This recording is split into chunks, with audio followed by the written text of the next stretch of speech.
This is the fourth episode of the Uprising series, and you have to listen to the story in today's because it is wild. A fellow SaaS entrepreneur hitting a 1 million ARR run rate in the first 6 months of going live, only to have it feel like it's all come crashing down since then. Austin Armstrong has built a massive following on TikTok.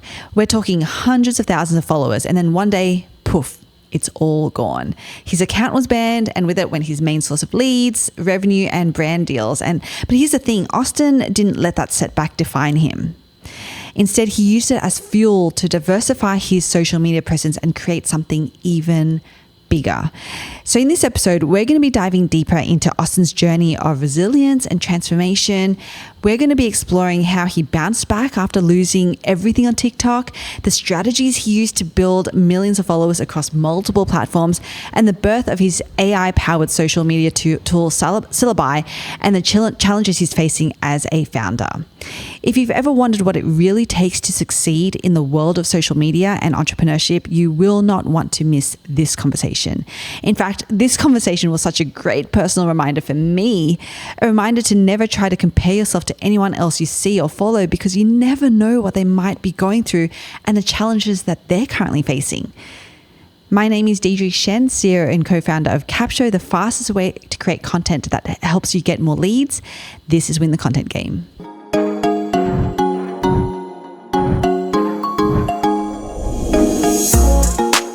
There's so many failures a part of the entrepreneurial journey. I have been doing social media marketing for 19 years, and it really wasn't until about 4.5, 5 years ago now that I really started to gain a lot of traction in my personal brand, and that was on TikTok. And I went all in on TikTok. I was the TikTok guy for 2 years there, where I was doing public speaking. I was growing my account. I had gained hundreds of thousands of followers. And, there's a dangerous thing that comes from putting all of your eggs in one basket and only specializing in one thing. And in a blink of an eye, it can all disappear for you. And then, which is exactly what happened to me. So I was at about, the first time that my TikTok account got banned, I think I was at about 400,000 followers. And I just woke up. It was the entire source of all of my leads for my agency at the time, and brand revenue, brand deals coming in, and ad revenue, the whole 9 yards. And it was also where I was doing public speaking, and I had started this whole thing. And I woke up one morning to log in and check my analytics, as I have grown addicted and accustomed to doing. And I was faced with that dreaded notification of your account has been banned. And what a terrible way to wake up and start your day, is just a gut punch that everything I had worked for over 2+ years at that point was ripped away from me. The countless hours every day that I put into that platform, at that point, over 1,000 videos that I had created, all gone immediately. Now, I was able to ultimately get that account back. I've actually been banned 5 times, and now I had to start completely fresh again. The crazy thing is, like, I got so used to getting permanently banned on TikTok that it doesn't even faze me anymore, because it just happens so many times. But, when that happened, I was really faced with it. Something that the error in what I was doing is that you have to diversify. You have to learn all of these other platforms. If you're going to go down an organic route where a lot of your business comes in from your social media presence, your personal brand, you can't just have it on one platform. So I really had to figure out, I used that, and I was so pissed off at the time. I was so angry that it was happening. Yeah, when you got that notification, what was literally the first thought that went through your mind? This has got to be a mistake. Is this a glitch? Like, how could this happen to me? My content is not bad. I just share useful websites, and I still get angry about this to some degree. Like, I still don't understand why my accounts get taken down and the videos get taken down. But yeah, just anger, frustration, confusion. I thoroughly have read the community guidelines multiple times, and it's so broad, and there's no customer service. There's nobody that you can talk to. It's so frustrating to have something ripped away from you on rented land. All of these platforms we don't own. We put all of this time in, and we get free engagement and following if our content is good, but we don't own that at the end of the day. So it was so frustrating to deal with that. Yeah, very frustrating. Oh my gosh. I can just imagine, because I'd literally, like, even to be fair, to be honest, I've not been banned from any, but like, I've heard stories, and even Yeah. just thinking about that happening, I think for me, it would be the helplessness. Yeah. Right? Like, to your point, like, there's no customer service. They just make the rule. Like, it's not like you can talk to someone and be like, hey, can we just logically think through things and look at my stuff? And there's none of that, literally. No. It's so, you feel so helpless, right? Yeah, I mean, you can appeal in the app, which is really all that they give you. There's a legal form on the website that you can submit, and then like, they'll review your account, and like, there's so many, like, multiple times I've gotten no, sorry. After further review, we've decided to just keep your account banned, and there's no explanation. They won't specifically tell you this is why your account was banned.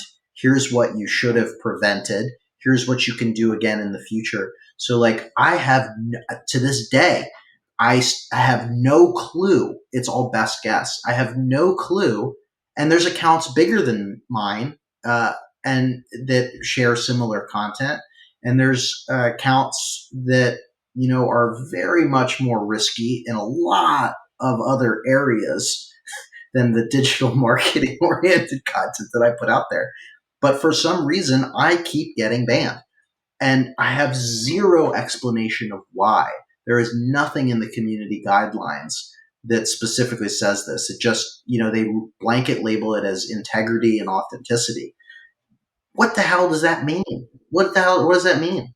So, very frustrating. But it led to other successes. I mean, it led to, if I didn't go through that adversity, I probably would not have millions of followers now across social media, because the need to diversify wouldn't have been as strong. Let's talk about that now. So that is kind of your comeback moment. You did mention, going through that band meant that you were like, this is ridiculous. I should not be putting all of my eggs in this one basket. So Yeah. what did you do? Because it's not easy as well, being on multiple platforms in a, intentional, like, in a way where you do find growth. So what was kind of, what was the things that went through your mind, and how did you kind of come back from this moment? Yeah, so I really started to dive in. Well, so what I was doing up to that point was I was reposting some of it haphazardly, no individual cross-platform strategy, and I dumping anything and everything. And so it took that moment to really say, okay, I wasn't gaining a lot of traction on these other platforms. Some videos would hit occasionally. Most of them did subpar. Um, I had to learn the individual nuances of every individual platform. One of my favorite stories of this is my YouTube story, where it took me about 3 years to get to 5,000 subscribers on YouTube. And then in 3 days, I went from 5,000 to 100,000. And up to that point, I had posted about 600 shorts on my channel. So not for lack of trying by any means. 600 failures, lessons learned. I don't think a single one went over 10,000 views at that point. And so I started every single day chatting with a good friend of mine, Jeremy Vest, one of the most brilliant behind the scenes YouTube coaches that not enough people know his name.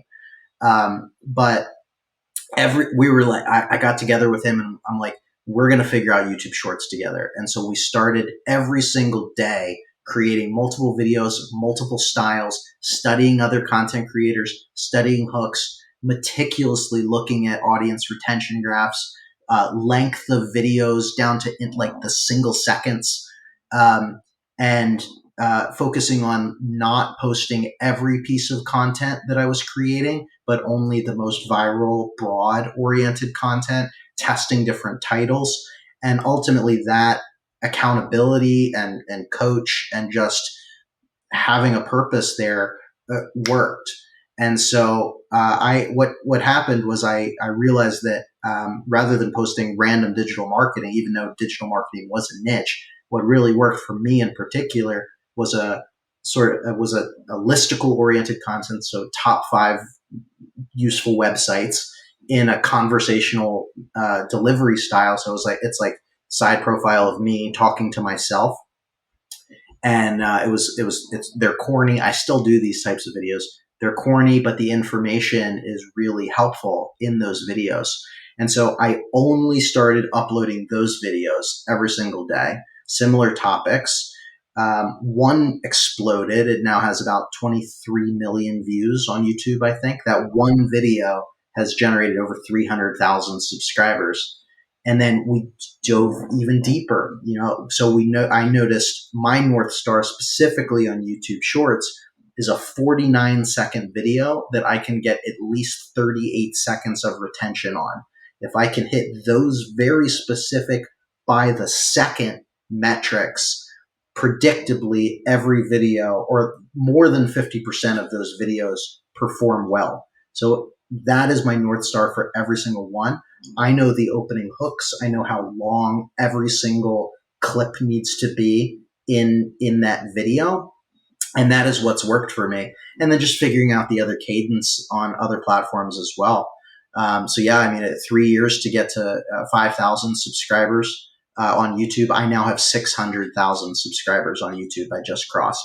So it's still continuing to grow, but it's just hyper focusing on what is working and testing that grit and tenacity to figure it out. And now I have 1 million followers on Facebook.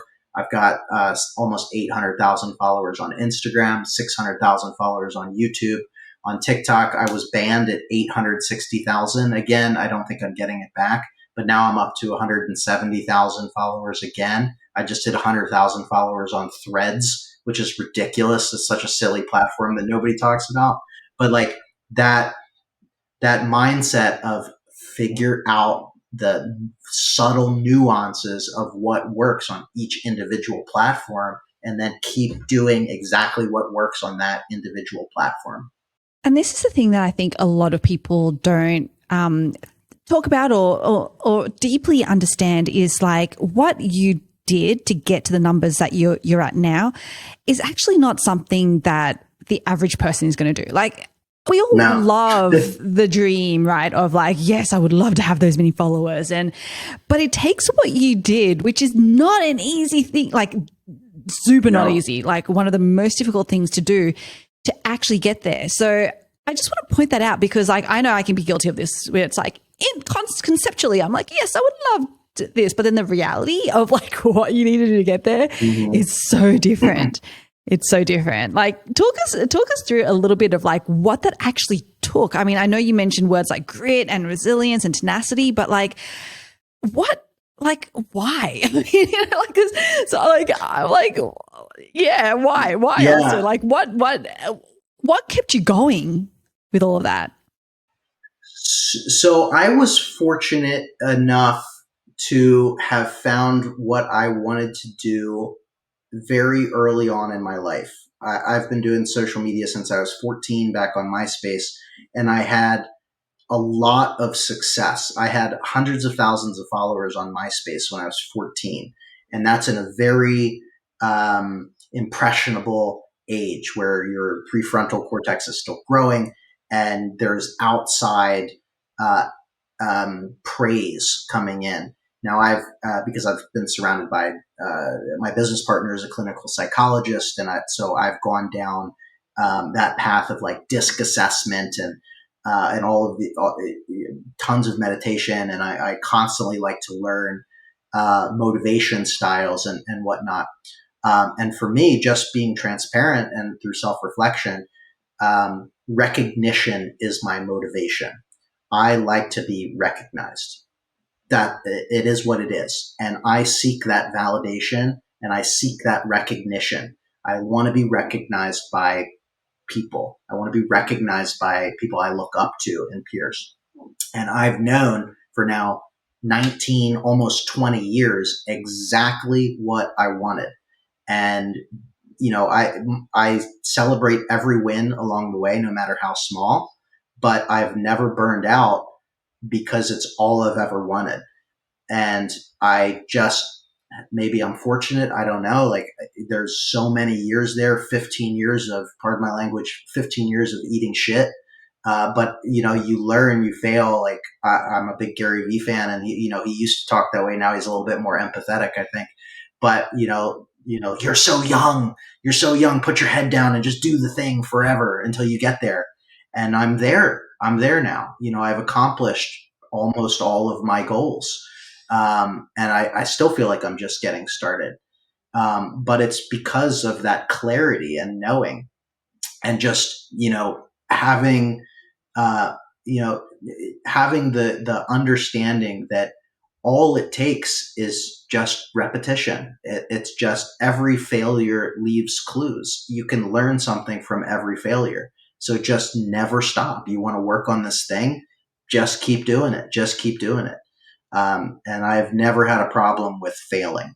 That is so cool. And the great thing about that particular story, because I want to transition now into, because I know that for you we're going to talk about two stories, but the great thing is that not only did you come back with even bigger, better, more more success on these social media platforms, but it also actually helped you create something that is amazing.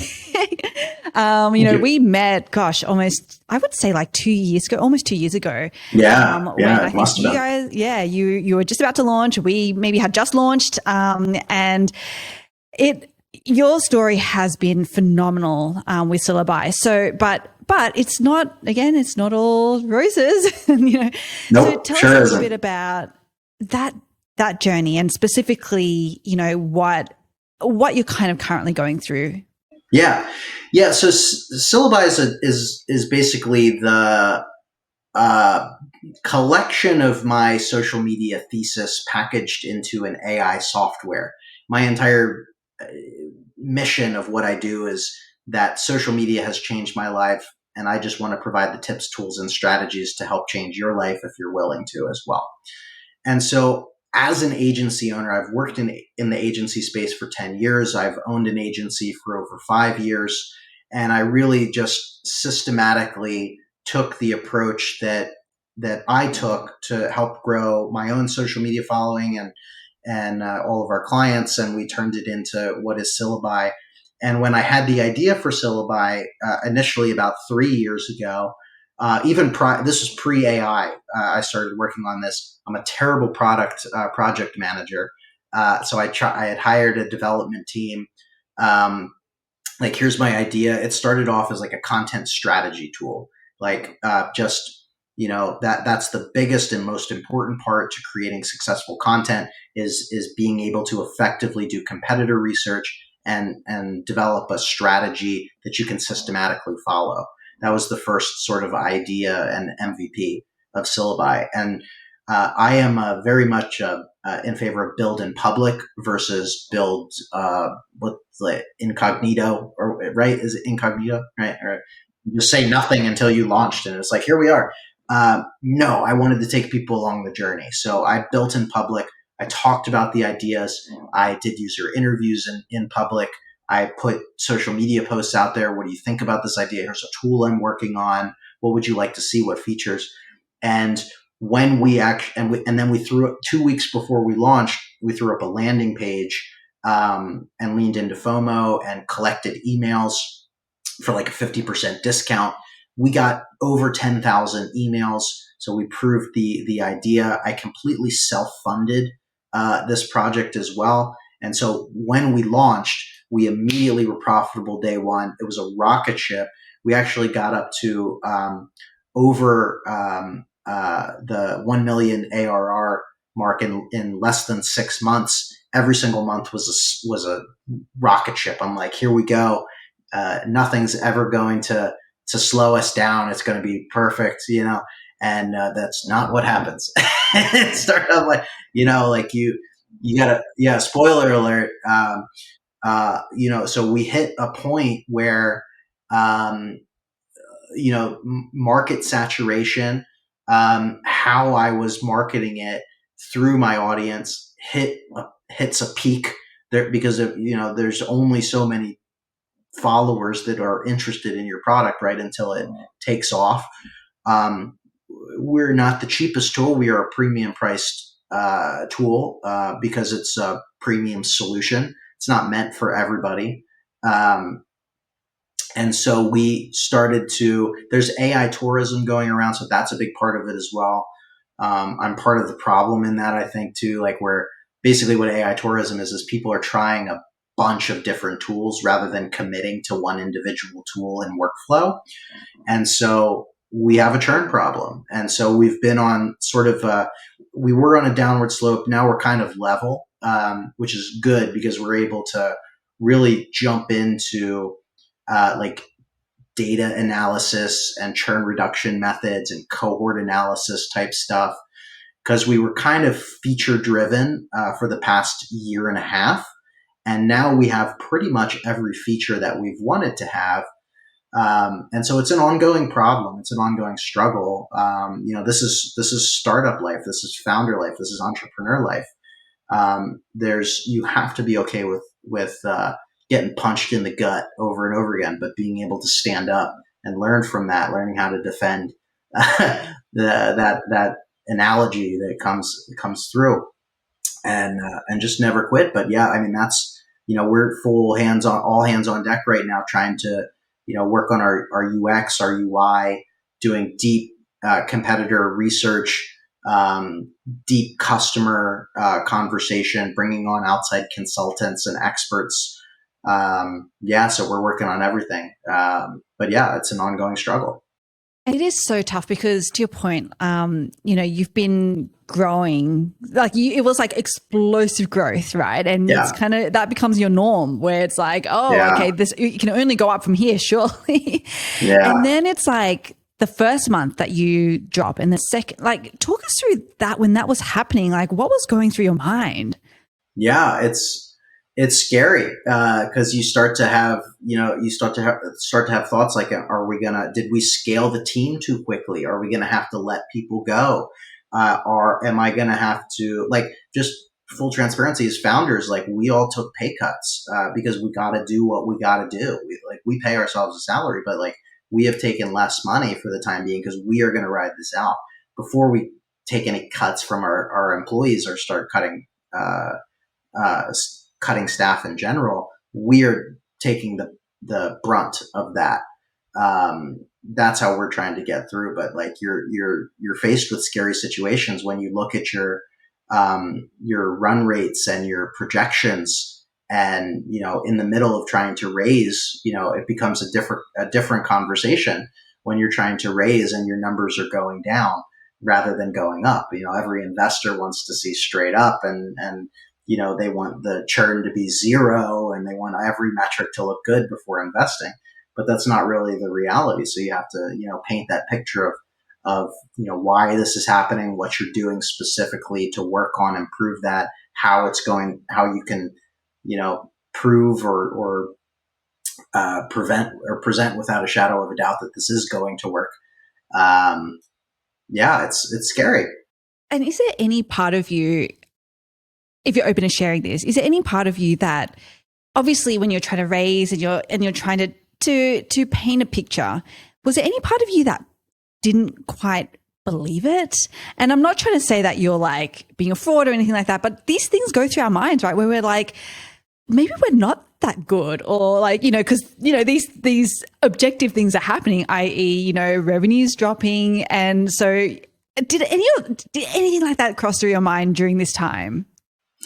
I don't let it. I so believe in the idea and what we've built. I think my only self-doubt is maybe it's not packaged the correct way, as good as possible. But I have zero doubts that this is going to um, fail. I don't think that way at all. And if it does, uh, so be it. But I have zero self-doubt. That is phenomenal. And that in and of itself is, I think, such an important lesson, like that I'm definitely taking, but I'm sure that anyone watching this is taking as well, which is like, it's almost back to your first story about the grit and the tenacity and the perseverance and the resilience, right? It's like part of having all of that is that you just cannot doubt this path, this journey that you're on, and that you will come back from this setback. And you're in the middle of it right now, right? Like, I know that you mentioned, look, there's no like clean ending to this story. Not yet, unfortunately. So, hopefully we come back to this. We'll do a follow up in a year and say, like, this is where we're at. I would love that. That would be phenomenal. That would be so, so good. Okay. So, but like because I really like that where you're like, you know what, like, I'm not going to let myself get into that self-doubt. Like, this is going to work. But what you said was it's probably about the packaging, or it's probably about the other things around it. So how did you kind of work out where to start and what to actually focus on? Because it could be a lot of things, right, that is going wrong. Everything from, are you getting the right leads to, is the offer the right, like, are you messaging it in the right way to, like, there's so many things. So where and how did you decide to focus your efforts on? Yeah, so we're doing a lot of things. I mean, firstly, it just comes down to the users, right? Like, you could have the best product in the world, but if the users aren't using it or aren't sticking around, then something is the matter, right? So we have email automations in place to specifically set up calls with active users and churned users. So users that have signed up and that have canceled for whatever reason. And we offer them gift cards in exchange for 20, 30 minutes of their time, and just ask really specific questions of, what did you like? What didn't you like? What would you like to see improved on? And you get common answers throughout all of that. The more user interviews you do, the more commonalities that you see. And then if you see 10 people in a row mention this one thing, you work on fixing that one thing until that disappears from the user interviews list, and you just keep going down that traction path. The other thing that we're doing is going deep into data right now. So really looking at different cohorts, like groupings of people, what industry that they're in, how, during their onboarding process, where did they get stuck? How many videos have they actually published and scheduled? What are common drop-off points just in the data? What are the triggering methods that among the people that have stayed on 6, 9, 12 months at this point? What are the commonalities between those individual people from a data perspective? Are they all in one particular industry? Do they have all one particular use case?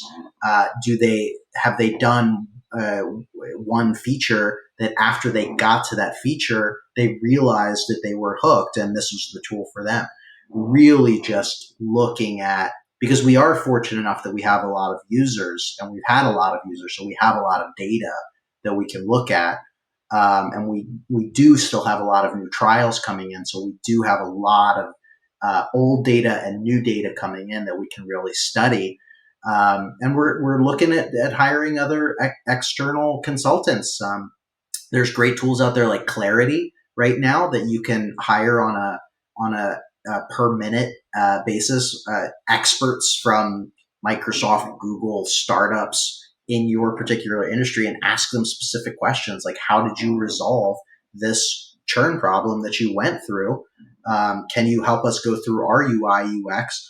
and get through. And we also have a continued learning culture at our team as well. So like we just, for instance, bought a team package of Coursera. I'm leveling up my time. Like I'm about to take a product management course. And we're, different people on our team, front end, back end developers are taking UX, UI design courses. We're up leveling our team to run ads. So they're learning a bunch of ads, campaigns, and whatnot. And we're just continuing to learn. Another initiative that I had started a couple of months ago now is every week I hold a competition for the development team to actually go through and make videos. Because my philosophy there is like they're not social media people; they're just developers. But if I can turn them into social media content creators, then we can turn anybody into social media content creators.